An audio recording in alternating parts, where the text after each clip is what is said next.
नमस्कार. आपण आहोत स्वारगेट येथील गोळीबार मैदानाच्या जवळ. रस्त्यावर या ठिकाणी एक ट्रक बंद पडलेला आहे.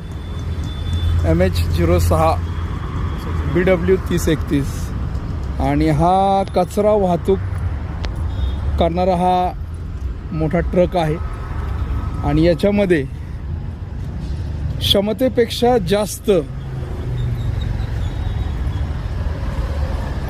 हा कचरा भरल्यामुळे हे कंपोस्ट खत आहे. आपण पाहू शकता क्षमतेपेक्षा जास्त वाहतूक करणाऱ्या गाड्या पुण्यामध्ये सर्रास धावत असतात, त्यामुळे रस्त्याची पूर्णपणे खराबी होते.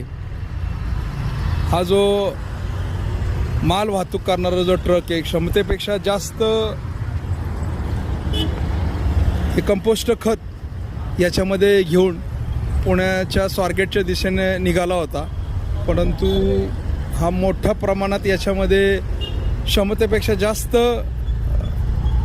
हे कंपोस्ट खत भरल्यामुळे तो गोळीबार मैदानापाशी येऊन बंद पडला आणि त्याच्यामधून हे कंपोस्ट खत पूर्णपणे खाली वाहिलेलं आपल्याला दिसतंय.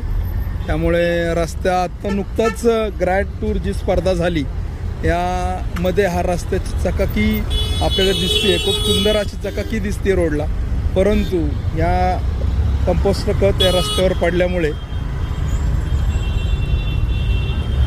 क्षमतेपेक्षा जास्त कंपोस्ट खत पडल्यामुळे हे पूर्णपणे त्याची बॉडी जी आहे ते टायरवर आली. बघा, आपण पाहू शकता. हायवे ब्रदर्स नावाचा कंपनी आहे, हवे ब्रदर्स. आणि हे बघा, नागरिक कंपोस्ट खत रस्त्यावर पडलेलं कंपोस्ट खत उचलून घेऊन जाण्यासाठी मुलं या ठिकाणी आपण पाहू शकतो. नागरिक काही कंपोस्ट खत सुद्धा सोडत नाही आहे आणि ते घेऊन जाताना आपण पाहतोय. माझा कॅमेरा चालू असल्यामुळे ती मुलं सरळ गेली.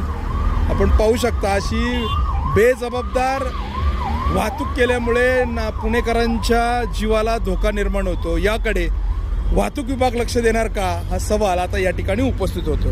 धन्यवाद.